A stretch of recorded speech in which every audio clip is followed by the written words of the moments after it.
الخير طلبة وطلبات الصف الثالث الإعدادي. هناخد مع بعضينا النهاردة حاصل الضرب الديكارتي للمجموعات المنتهية.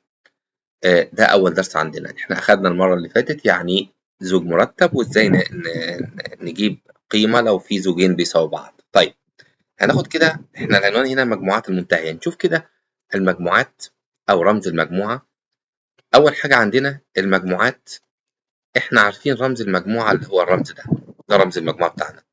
عندنا مجموعات بنسميها مجموعات منتهية، اللي هو نقدر نعد العناصر بتاعتها. يعني نقول مجموعة فيها 3 و4 و5، 3 عناصر وخلاص. لكن لما أقول كده مجموعة الأعداد الزوجية 0 2 4 6 وهكذا، يبقى دي اسمها مجموعة منتهية، دي غير منتهية.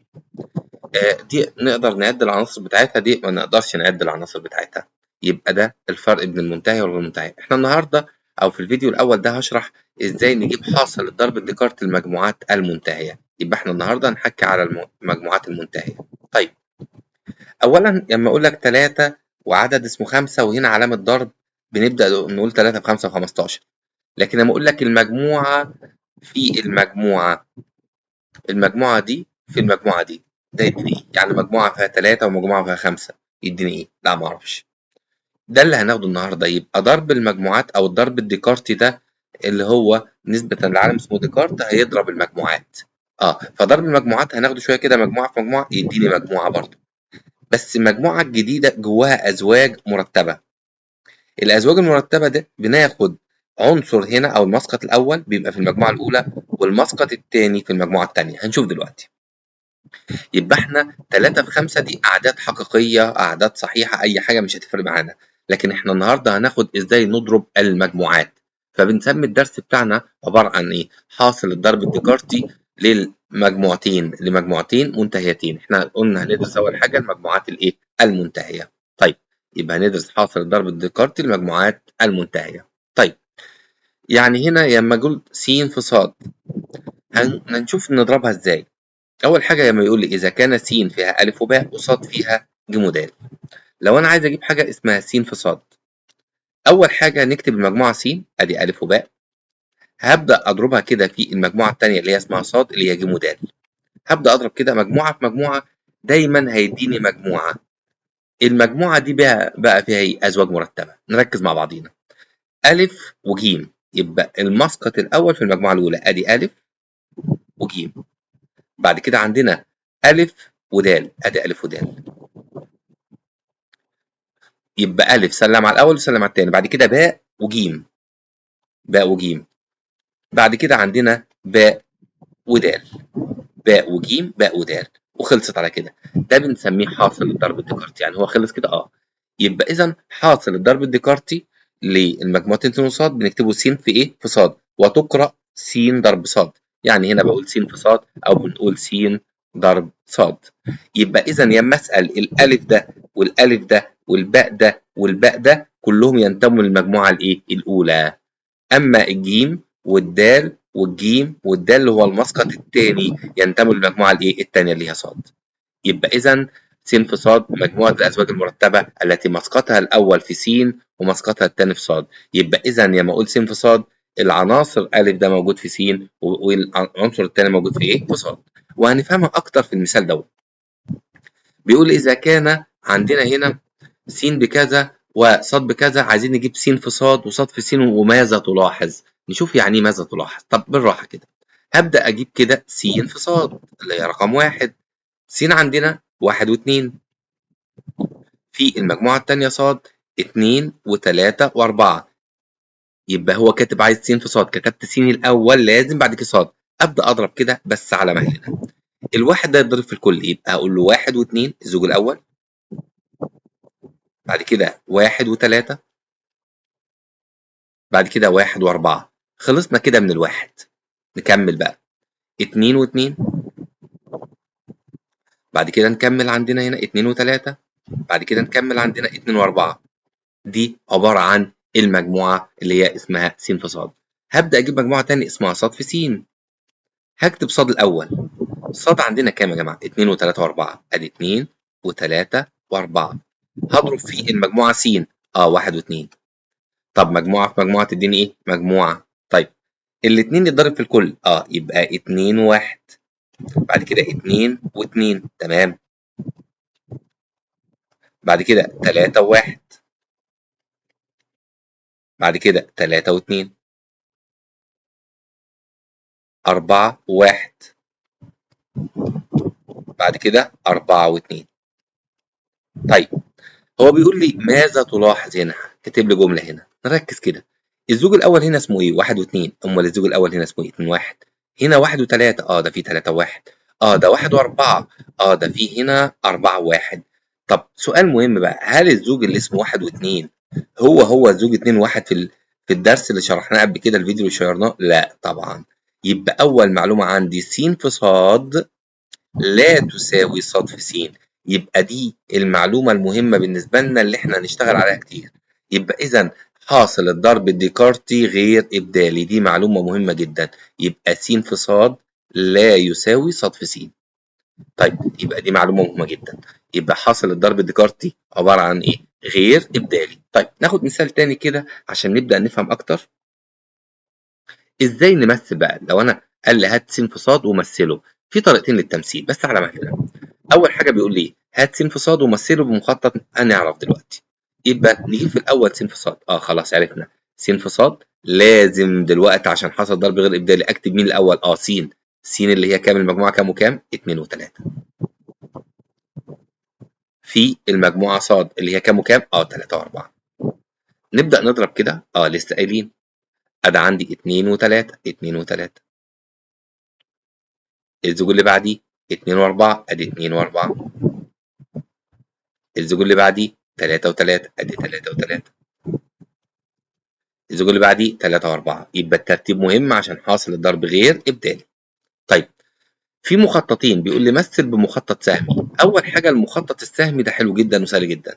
ببدأ أعمل شكل كده مستطيل أو شكل بيضاوي، أي حاجة. مثلا نعمل كده مستطيل، وهنا هكتب قصاده مستطيل تاني أو شكل بيضاوي، مش لازم مستطيل. هسمي الشكل الأول ده المجموعة الأولى. المجموعة الأولى مين؟ س. أكتب دي س. المجموعة التانية مين؟ ص. أكتب ص. أكتب عناصر السين 2 و3. أدي 2 وأدي 3. مجموعة الصاد نكتب فيها 3 و4. طيب، هبدأ أوصل بقى. أول زوج عندي 2 و3، أعمل بالمسطرة كده 2 رايح لل3 وأدي سهم أهو. بعد كده عندنا 2 و4. طب بعد كده عندنا 3 و3، نطلع سهم من ال3 رايح لل3. بعد كده عندنا 3 و4. ده بنسميه مخطط سهمي وخلص على كده. عايزين نعمل بمخطط تاني بنسميه مخطط بياني. احنا عارفين الشبكة البيانية، بس المخطط البياني ده بتاع المجموعات باحب أسميه مخطط بياني عمولة، باعمله على قد المسألة بالضبط. بابدأ أعمل محور أفقي كده، وبابدأ أعمل محور رأسي تاني كده.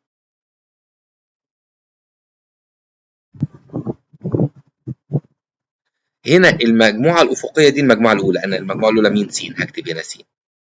المجموعة الرأسية دي المجموعة التانية اللي هي ص. باكتب عناصر الس. عناصر الس عندنا كام وكام؟ 2 و3. أكتب 2 و3. عناصر الصاد عندنا كام؟ 3 و4. أدي عندي 3 و4. باستخدام المسطرة بقى هنبدأ نعمل إيه؟ ركزوا معايا.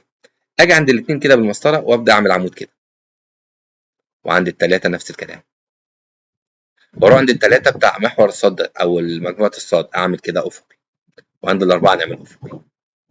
اتكونت عناصر كتير، ده بنسميه حاصل الضرب. يعني اتكونت إيه؟ 2 و3 اللي هي النقطة دي. اللي هي 2 و3 أهي. بعد كده نعمل دي نقطة وإكس 2 و4 اللي هي دي.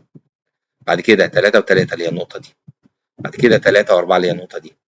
يبقى نعملها إكس أو نعملها نقطة كده، يبقى كده أنا مثلت. يبقى ده بنسميه تمثيل إيه؟ سهمي، مخطط سهمي. أمال ده اسمه مخطط إيه؟ بياني. دي المجموعة الأولى ودي المجموعة التانية. دي المجموعة الأولى ودي المجموعة التانية. طيب، ناخد مثال تاني كده. عندنا هنا بيقول إيه؟ بيقول لي إذا كان س بكذا وص بكذا. بيقول لي سوري، مديني س بس عايزين نجيب س تربيع أو بنسميها س 2 وأمثلها بمخطط سهمي وآخر بياني. نركز كده. كلمة س تربيع أو بنسميها س 2 يعني المجموعة في نفسها س في س. طب المجموعة س كام وكام؟ 2 و5. هضربها في المجموعة نفسها 2 و5. طب نضرب إزاي؟ نشوف كده. 2 و2 بعد كده 2 و5 ده أول حاجة، يبقى 2 و2 بعد كده 2 و5 يبقى ال2 ده سلم على الكل، ال5 سلم على الكل بقى 5 و2 بعد كده عندنا 5 و5 تمام. بيقول لي مثلها بمخطط سهمي، هعمل مخطط السهم بطريقتين، ركزوا معايا في المخطط السهمي. مخطط سهمي لسه قايلين ادي المجموعة الأولى وهنعمل قبالها كده المجموعة التانية، ادي س والتانية ما اسمهاش صاد اسمها س، لأن س 2 أو س تربيع اسمها س في س. المجموعة س كام؟ 2 و5.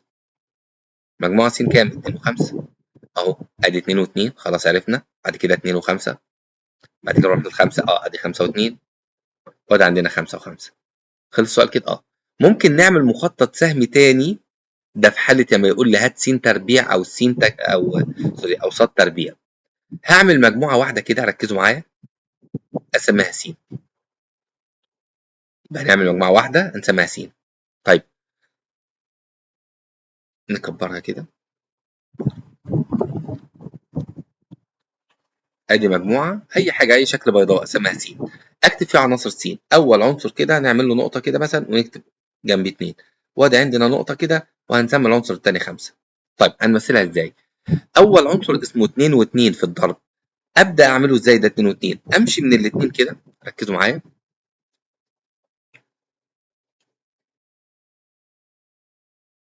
اهو، هبدا امشي من الاثنين كده وابدا اروح للاثنين تاني، يبقى ده اسمه 2 و2.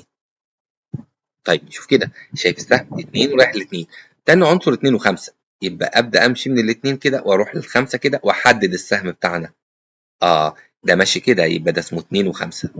بعد كده 5 و2 هروح من الخمسه للاثنين كده، يبقى ده 5 و2 لكن ده 2 و5. بعد كده عندنا 5 و5، يبقى نبدا كده 5 ونروح للخمسه ونعمل سهم كده، يبقى ده مخطط سهمي اسمه س في س وده اسمه س في س برضه. طب نعمل ده ولا ده؟ لا نعمل ده الاسهل، بس لو لقينا ممثل لازم نعرف نقراه ازاي. طيب هو بيقول لي مثله كمان بمخطط بياني، نعمل مخطط بياني كده، بس نمسح حاجه كده عشان نعرف نلاقي مكان. طيب نبدا نعمل مخطط بياني، خلاص احنا عرفنا البياني. هعمل كده المجموعه الاولى افقيه اللي هي مين؟ س. المجموعة التانية رأسية اللي هي مين؟ يا أستاذ برضه س. ليه برضه س؟ لأن إحنا جبنا س تربيع أو س 2 أو س في س. هكتب هنا 2 و5 وهنا 2 و5. هعمل بالمسطرة كده خط، بالمسطرة خط، بالمسطرة هنا خط أفقي، خط أفقي بالمسطرة. هبدأ بعد كده نظل اللي إحنا جبناه ده. أول حاجة عندنا هنا أدي 2 و2، بعد كده 2 و5، 5 و2، بعد كده عندنا 5 و5، وخلص السؤال بتاعنا على كده. طيب ناخد سؤال تاني بس ركزوا معايا.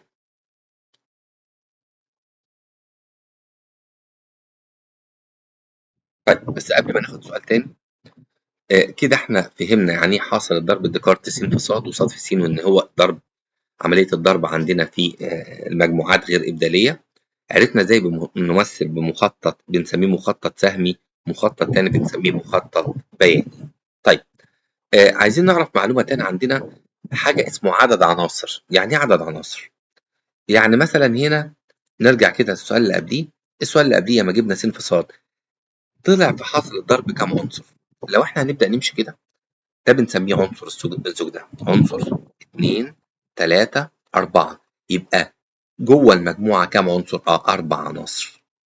طيب يبقى أنا عايز أعرف عدد العناصر بتاع المجموعة، زي هنا من شوية أخدنا كده، هنا كان عندي عنصر 2 3 4 5 6، حاصل الضرب 6. لو نركز كده المجموعة دي فيها كام عنصر؟ 2. المجموعة دي فيها كام عنصر؟ 3. طب ما 2 في 3 ب6، وده اللي احنا هنقوله دلوقتي. يبقى احنا دلوقتي هناخد حاجة ازاي نعرف عدد العناصر. طيب نركز كده، بنرمز لعدد العناصر بكلمة ايه بقى؟ بكلمة نون س في صاد. يبقى كلمة نون دي اختصار ايه؟ عدد العناصر. يبقى كلمة نون ده عدد الايه؟ العناصر. يما اقول لك عايز اجيب عدد عناصر س في صاد، نركز كده، س في ص اللي جوه دي اسمها الضرب الديكارتي، حاصل ضرب الديكارتي، لكن ن دي تخليني مش الضرب، عدد عناصر الضرب. دي بتساوي ايه؟ ن س في ن ص، ده قانون ثابت هنحفظه.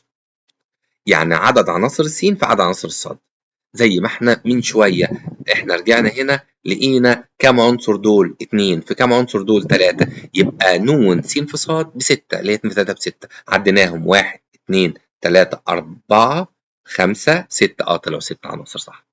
يبقى اذا دلوقتي ن س ص اسمها ن س في ص يدينا عدد الايه؟ العناصر. يبقى عندي لفظين لازم افرق بينهم. لما اقول كده عندنا هنا اول لفظ عندي س في ص. لا ده عايز حاصل الضرب اللي هو مجموعه جواها ازواج مرتبه. لكن لما اقول لك ن س في ص ده عدد العناصر. تقول لي 6 عناصر 7 عناصر 8 عناصر وهكذا. طيب شوف كده، عندنا حاجه تاني مهمه جدا لازم نعرفها.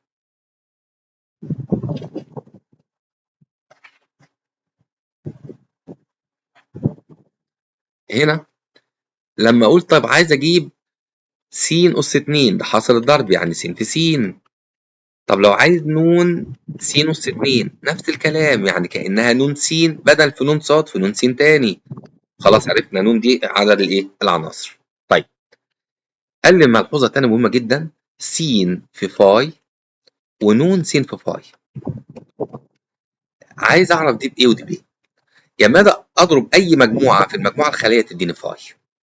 س في فاي او فاي في س تديني فاي. وهنشوف ليه. عدد العناصر صفر، ما ينفعش اقول ن يديني فاي. ن دي اختصار عدد عناصر، فاي ده مش عدد. يبقى اذا دلوقتي عندي معلومتين هنا مهمين جدا ونشوف ليه.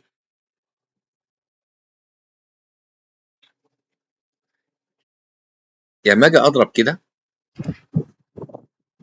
اهو، لو انا عندي مجموعه كده اسمها س، عايز اضربها في مجموعه اسمها فاي. س دي مثلا الف وباء، عايز اضربها في مجموعه خاليه ما فيهاش عناصر. قلنا مجموعه في مجموعه تديني ايه؟ مجموعه جواها ازواج مرتبه. الف وايه؟ مفيش. باء وايه؟ هسيبها فاضي، هسيبها فاضيه. يبقى لما ضربت س في فاي ادتني ايه؟ فاي. طب لما اقول كده ن س في فاي، المجموعه اللي طلعت دي فيها كام عنصر؟ مفيش، يبقى صفر عنصر. يبقى عندي 3 معلومات. المعلومه الاولى ن س في ص بتساوي ن س في ن ص. المعلومه الثانيه ن س تربيع ن س في ن س. ثالث معلومه س في فاي بفاي، لكن ن س في فاي بصفر. مهم جدا نبقى عارفين الجزء ده. طيب ناخد سؤال عشان يفهمنا الكلام ده وعلى مهلنا. بيقول لي اذا كانت س مجموعه بكذا وص مجموعه بكذا. هنا عايز ايه؟ نون نون يبقى هو مش عايز الضرب، هو عايز ن س في ص عدد العناصر. ده بيساوي ايه؟ ن س في ن ص. نشوف كده السين فيها كام عنصر؟ السين فيها 4 عناصر، يبقى ن س ب4. الصاد فيها كام عنصر؟ 3، يبقى اذا 12 عنصر. يبقى لو انا ضربت يطلع 12 عنصر، بس احنا مش عايزين نضرب. ده اول سؤال. تاني سؤال بيقول لي عايز ن س تربيع. ن س تربيع خلاص حفظنا برضه، يعني معناها ن س في ن س. س فيها كام عنصر؟ 4 في 4، يبقى هيطلع كام عنصر؟ 16 عنصر. طب نشوف السؤال اللي بعديه. ن ص تربيع. ن ص تربيع معناها ن ص في ن ص. عدد عناصر الصاد كام؟ 3. في عدد عناصر الصاد 3، يبقى 3 في 3 ب9 عناصر. يبقى إذا دلوقتي يبقى هنا كاتب ن كاتب ن كاتب ن يبقى عدد العناصر، لكن في الأسئلة اللي فاتت ما كانش فيه ن، يبقى ده حاصل الضرب. طيب نركز كده، سؤال فيه كل حاجة اهو. نركز. أول سؤال، أول حاجة طالبها مني بيقول لي إذا كان س بكذا وص بكذا عايز س في ص. يعني إيه س في ص؟ س في ص ده حاصل الضرب، يبقى نضرب.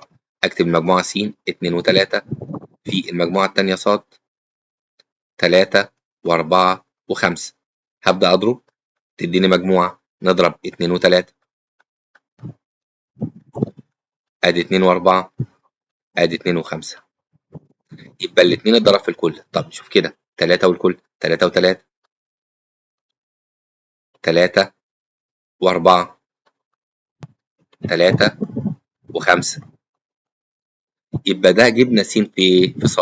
طب تاني سؤال احنا عايزين عايزين نجيب س أس 2 أو س ضرب س، يبقى 2 و3 اللي هي المجموعة س هضربها في نفسها 2 و3. طب يبقى يديني مجموعة 2 و2 2 و3 2 و2 2 و3. نروح للتلاتة بقى 3 و2 3 و3.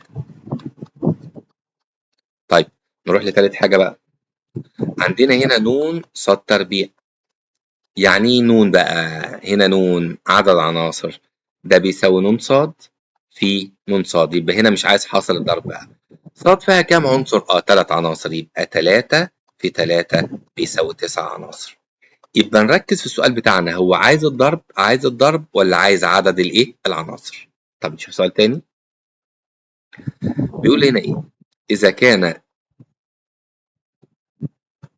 س بكذا وص بكذا. اول سؤال عايز ن س في ص، يعني عايز عدد العناصر. ايه القانون بتاعنا؟ ن س في ن ص. ن س كم عنصر المجموعة س؟ 2. طب ص كم عنصر؟ 2، يبقى 4 عناصر. طب عايزين نجيب تاني حاجة ايه؟ ص في س، ونركز قوي. ص مكتوبة الأول، نكتب ص الأول يبقى 1 و2. طب لو عكست الإجابة غلط، يبقى ص الأول عشان الضرب الديكارتي غير إبدالي في س اللي هي المجموعة كام وكام؟ 2 و5. طيب نبدأ نضرب 1 و2، بعد كده 1 و5، بعد كده 2 و2، بعد كده 2 و5. يبقى 1 و2 1 و5 2 و2 2 و5. حتى ما نبص كده، لو انا قلت عايز اجيب المجموعه س وص نقدر نجيبها. بص ركزوا معايا، ص المجموعه الايه؟ الاولى، يبقى المسقط الاول اهو 1 و1 و2 و2. نكتب مجموعه كده فيها 1 و1 ما يتكتبش تاني و2. طب س دي المجموعه الثانيه، يبقى المسقط الثاني. المسقط الثاني كام؟ 2 5 2 5. يبقى مجموعه فيها 2 و5. ايوه في السؤال ص 1 و2 صح كده، والسين 2 و5. طيب شوف سؤال تاني كده اللي احنا بنحكي فيه، مدينا حاصل الضرب اهو زي ما احنا شايفين.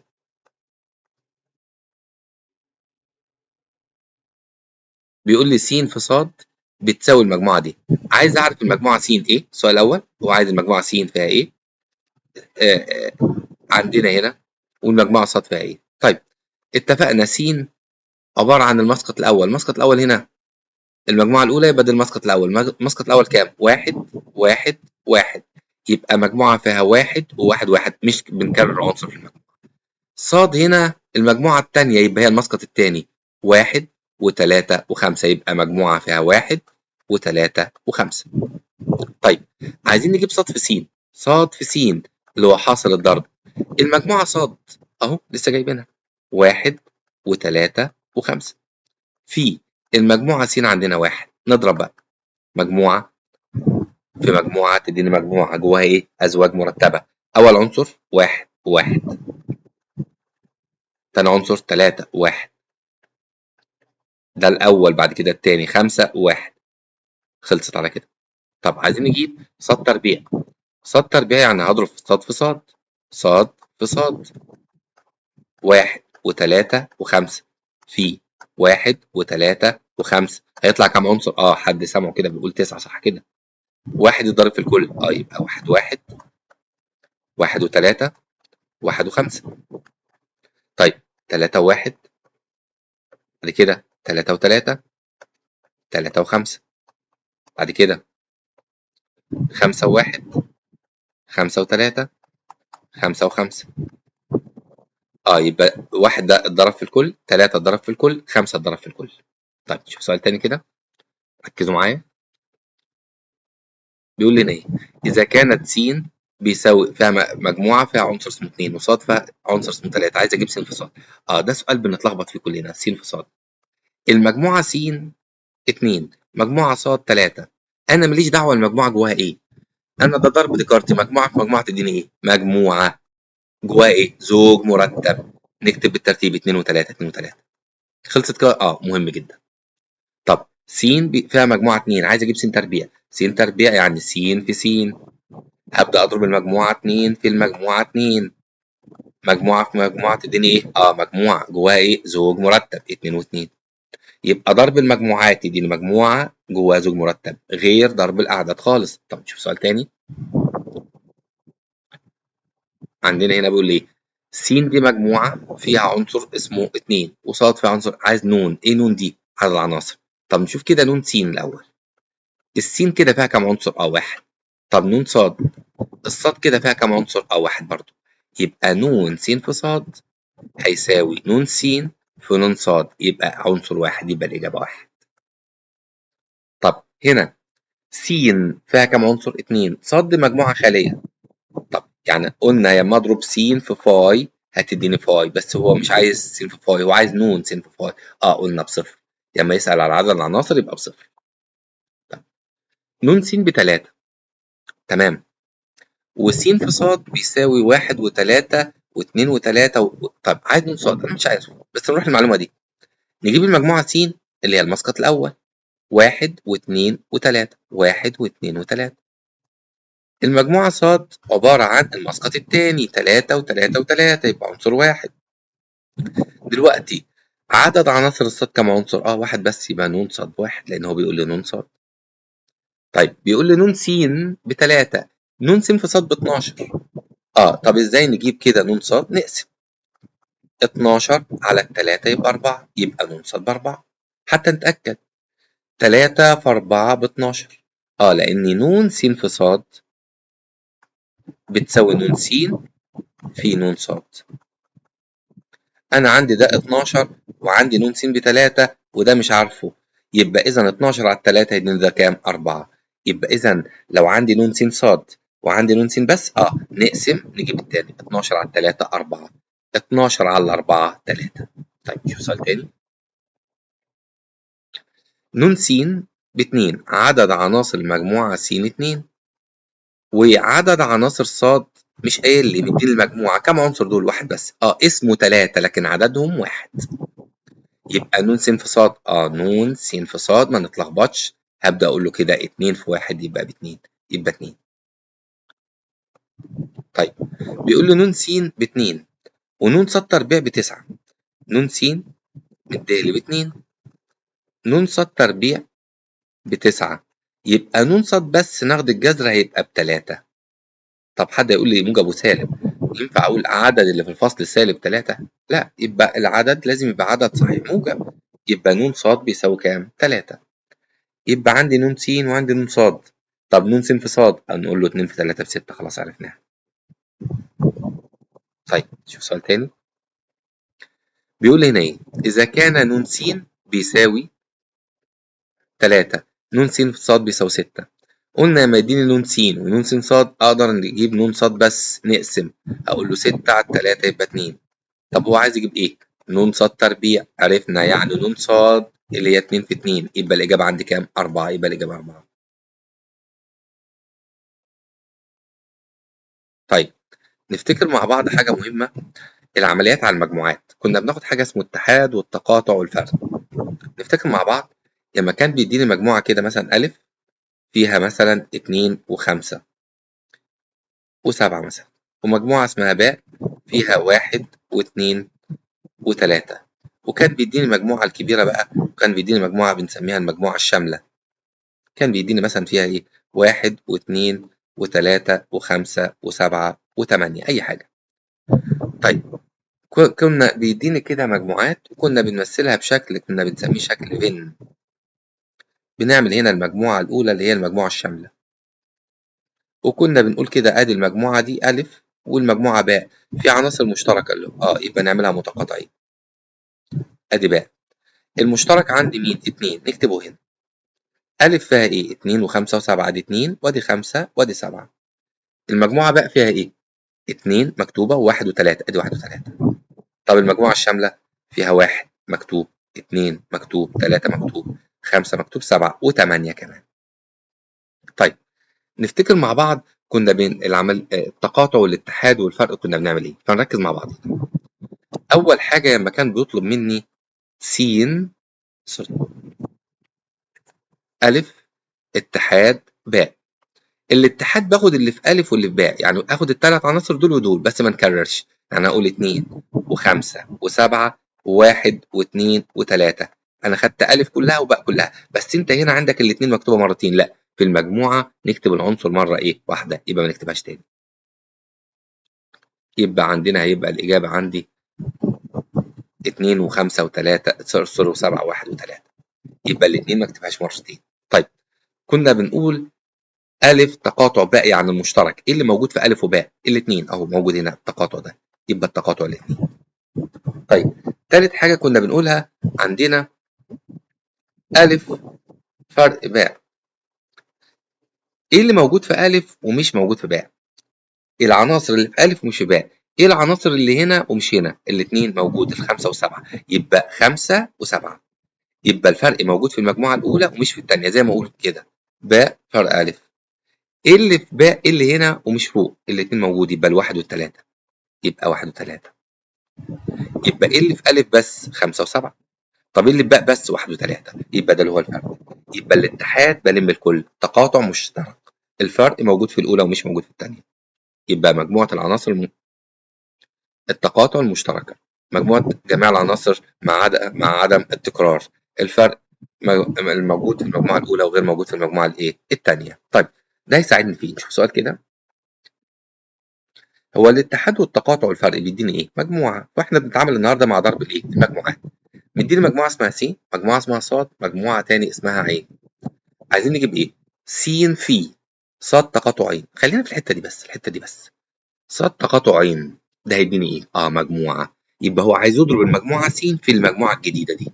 يبقى السؤال الأول بيقول لي عايز أجيب إيه؟ س في ص تقاطع ع. طيب المجموعة س دي فيها إيه؟ 3 و4، اكتبها الأول زي ما الترتيب مديهلي. في صاد تقاطع عين، عايز اجيب التقاطع بين الصاد والعين، ايه اللي موجود في الصاد والعين؟ 5، يبقى مجموعة 5، وابدا اضرب بقى، خلاص خلصت. يبقى س دي ايه؟ مجموعة، والتقاطع ده ايه؟ مجموعة، وهنعمل حاصل الضرب الديكارتي، يديني مجموعة فيها ايه بقى؟ 3 و5، بعد كده 4 و5 بالترتيب برضو زي ما احنا اتفقنا. طيب شوف سؤال تاني. السؤال التاني بيقول لي س اتحاد صاد كل ده هيتضرب في عين. طيب نجيب س اتحاد صاد الاول. س اتحاد صاد 3 و4 و4 مكتوبة مش هنكتبها تاني، و5 ده س اتحاد ص في ضرب المجموعة عين، المجموعة عين 6 و5. طب مجموعة في مجموعة تديني مجموعة 3 و6، 3 و5، 3 اتضرب في الكل. طيب 4 و6، 4 و5، 5 و6، 5 و5. كده خلصنا من حاصل الضرب. طب نشوف كده، عايزين نجيب ايه؟ س فرق ص في ص فرق عين. طب ايه اللي موجود في س ومش في ص؟ ايه العناصر اللي هنا ومش هنا؟ التلاتة، يبقى مجموعة 3. في ص فرق عين، ايه اللي في ص ومش في عين؟ 4 موجودة في ص مش موجودة في عين، 5 موجودة يبقى 4 بس. طيب نضرب ازاي؟ مجموعة في مجموعة، مجموعة جواها زوج مرتب بالترتيب 3 و4، يبقى 3 و4. طيب نشوف سؤال تاني كده. مديني هنا سؤال عايز يجيب س في ص، زهقنا منه س في ص، ممكن س في ص ده تحلوه انتوا. طيب شوف سؤال تاني كده. رقم 2 عايزين نجيب ايه؟ ص تقاطع عين في س. طيب نجيب ص تقاطع عين، ايه اللي في ص واللي في عين؟ 4، يبقى مجموعة 4. في مجموعة اسمها س اللي هي 1 و2. طب نضرب كده هيديني مجموعة جواها أزواج مرتبة 4 و1، 4 و2. الترتيب مهم جدا، ألاحظ كتبت التقاطع الأول في المجموعة اللي هو عايزها ونضرب وخلصت على كده. طيب شوف السؤال التالت، بيقول لي عايز نون عين تربيع، ايه نون دي؟ سامع حد بيقول عدد عناصر، يبقى نون عين في نون عين. عدد عناصر العين عندنا 3 أو 3 عناصر في 3، يبقى إذا حاصل الضرب بتاعتها تديني 9 عناصر. احنا مش عايزين العناصر، احنا عايزين عددهم وخلاص. طيب ناخد حاجة كده ممثلة بشكل فين، هنا نقراها على الشبكة الأول، على الشكل سوري.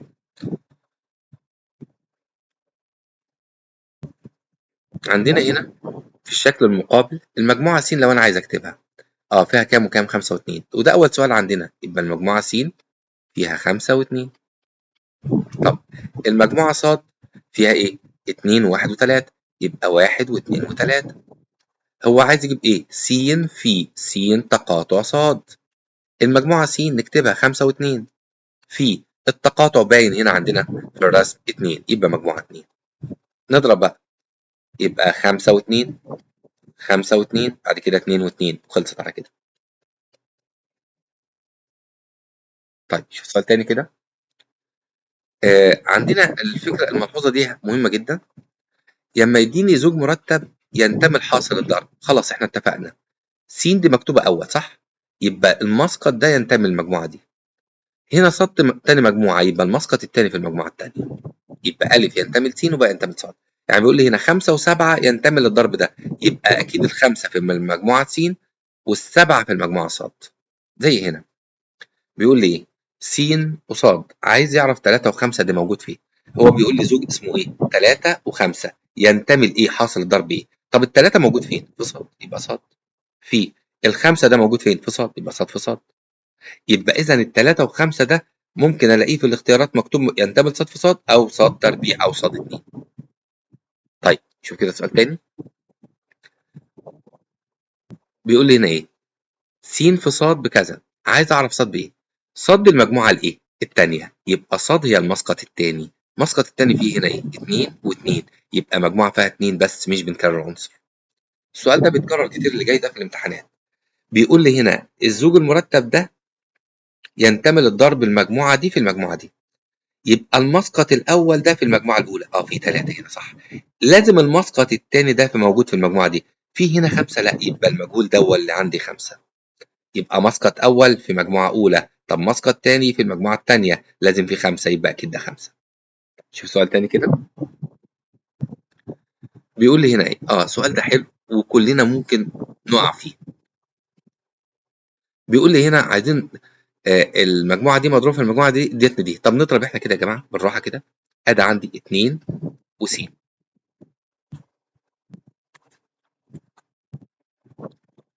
بعد كده عندنا 2 وص. طيب يبقى طلعت إيه؟ مجموعة جواها كام زوج مرتب؟ 2. ده بنسميه عنصر، كل ده عنصر وده عنصر. ممكن وانا بكتب ما اكتبش كده، اكتب ايه؟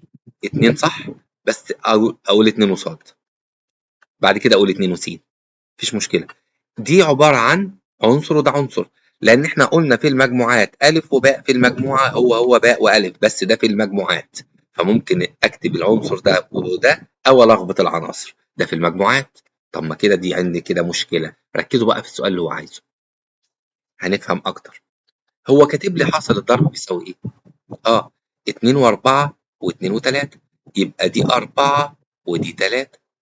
طب لأ، ما ممكن تكون دي 3 ودي 4، يبقى س وصاد دي 4 ودي 3، أو دي 3 ودي 4، أنا مش متأكد، لأن الضرب اسمه 2 و4 و2 و3، أو 2 و3 و2 و4، لأن ممكن نبدل العناصر دي كلها. هو عايز يجيب إيه؟ س ناقص صاد. طيب نجيب س ناقص صاد. س ب4 يبقى كده الصاد ب3، 4 و3.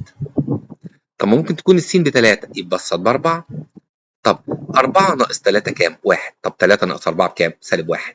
يبقى إذا س ناقص ص الإجابة بتاعتنا موجب وسالب 1. تنفع دي أو دي لأن أنا مش عارف بالظبط. يبقى فكرة إن في المجموعات ينفع نبدل عناصر لكن في زوج المرتب لا. يبقى 2 وس و2 وص، أو 2 وص و2 وس، يبقى 4 ناقص 3 أو 3 ناقص 4. طب نشوف سؤال تاني. سؤال اختر الإجابة الصحيحة. ركز كده. خلاص احنا هنتدرب على اللي احنا شرحناه. ن س ب3 ونون س ص ب12، عايز ن ص. نقسم 12 على 3 يبقى 4. س فيها 2، عايز اجيب س تربيع. س تربيع يعني س في ايه؟ في س. يبقى 2 في 2. قلنا الضرب بيديني لازم مجموعة جواها زوج مرتب 2 و2، يبقى الإجابة د. طب نشوف سؤال تاني.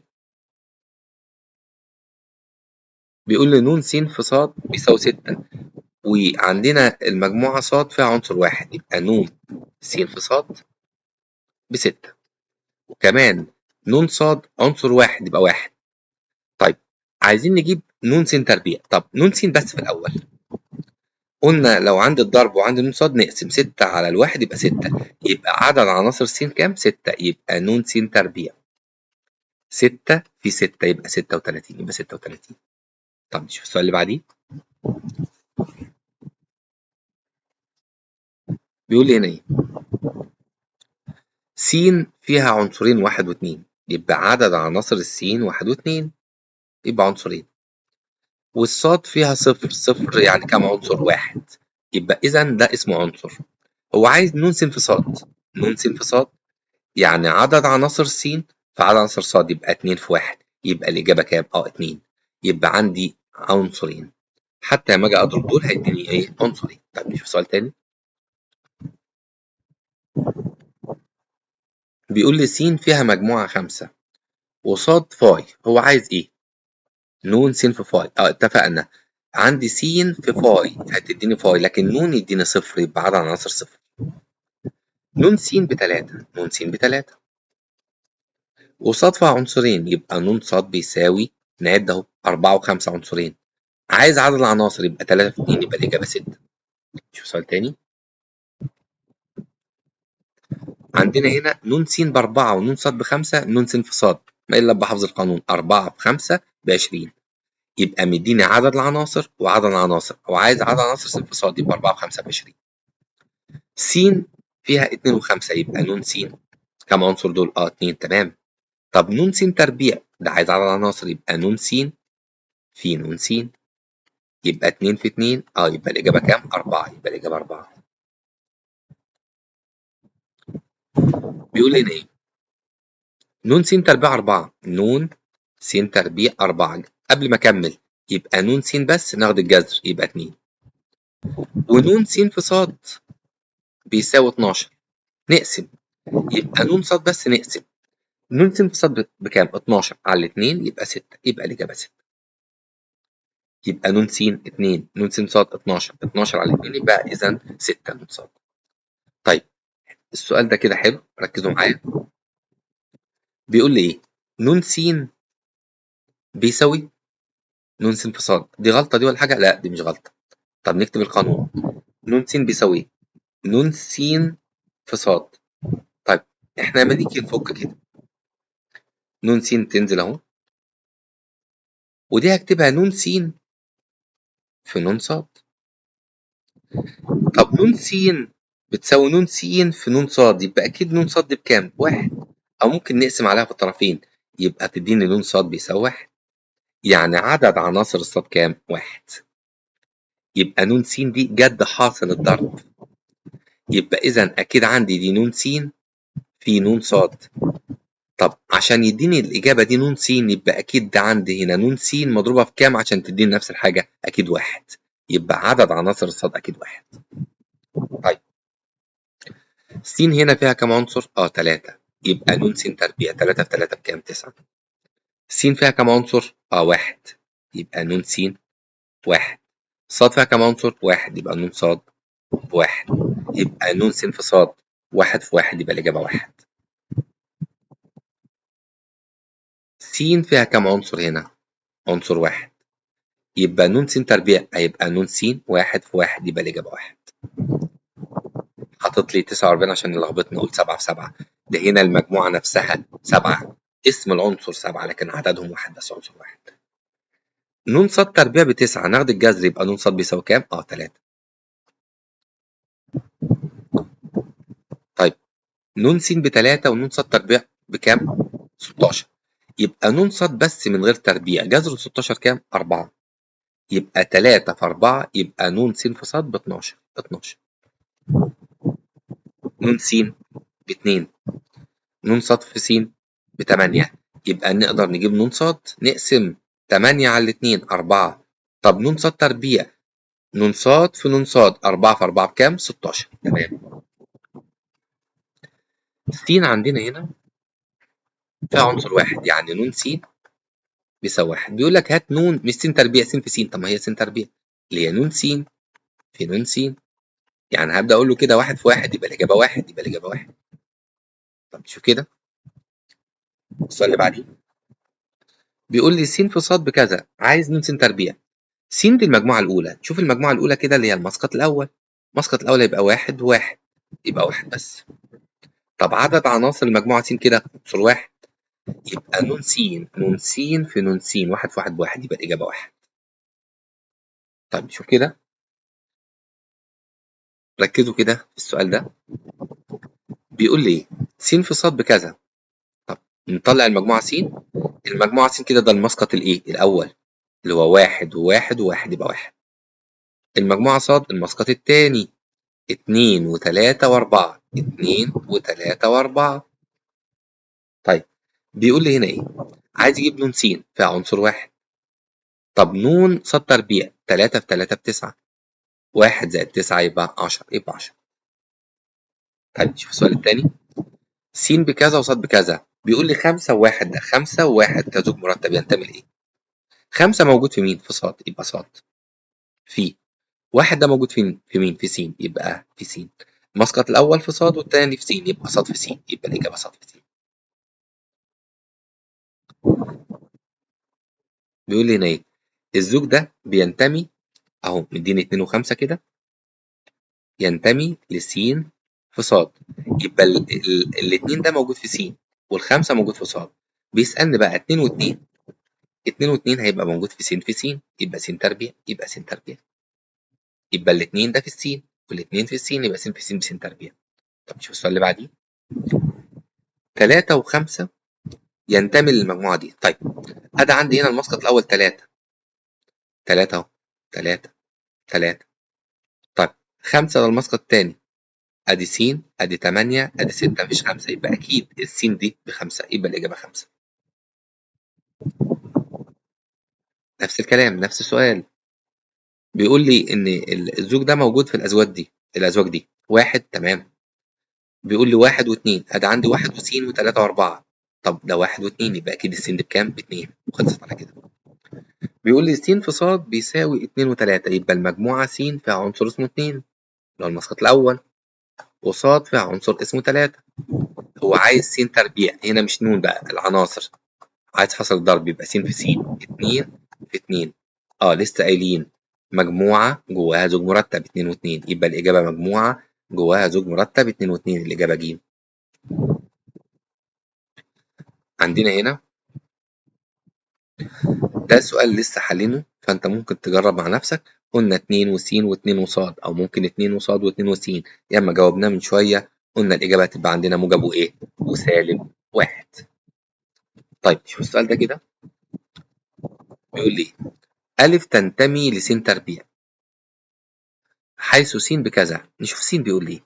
بيقول لي س حيث إن الس دي من 5 ل7، وس تنتمي لط. ط يقصد بها الأعداد الطبيعية. الأعداد الطبيعية إحنا عارفينها اللي هي 0 و1 و2 وهكذا. طيب نشوف كده س الأول بس ونركز. هنا س أكبر من ال5 وأقل من ال7. إيه اللي أكبر من 5؟ 6. بعد كده مفيش تاني، يبقى س فيها 6 بس. طب هو بيقول لي أ تنتمي لس تربيع، نجيب س تربيع. س تربيع يعني س في س، يبقى 6 في 6، يبقى مجموعة جواها زوج مرتب 6 و6. بيقول لي أ تنتمي للمجموعة، سوري تنتمي لس تربيع، يبقى مفيش غير العنصر ده اللي في س تربيع اللي هو 6 و6، يبقى 6 و6. السؤال ده حلو. بيقول لي س وص مجموعتين، ن س في ص ب11. ن س في ص بيساوي 11. بس نكتب كده القانون، ن س في ن ص. أول حاجة إيه كلمة ن؟ عدد عناصر. ينفع عدد عناصر يبقى 2 ونص أو يبقى كسر؟ لا، لازم بقول عدد عناصر، يبقى 2 يبقى 3 يبقى 1 يبقى أي حاجة. طب عايز عددين، أنا عندي 11. 11 ما تنفعش عندي غير 1 في 11، أو 11 في 1، ما تنفعش غير كده. لأن ما ينفعش أقول 2 في 5 ونص، لأن إحنا لازم عدد عناصر يبقى عدد صحيح موجب. يبقى الإجابة بتاعتي 1 في 11 أو 11 في 1. هو بيسألني ن س زائد ن ص، أنا مش عارف. ممكن تكون ن س 1 ودي 11، طب ممكن تكون دي 11 ودي 1، يبقى مجموعهم هيبقى كام؟ 12، يبقى الإجابة 12. أتمنى نكون استفدنا كده. هناخد فيديو تاني حاصل ضرب الديكارتي لمجموعات غير منتهية. شكرا.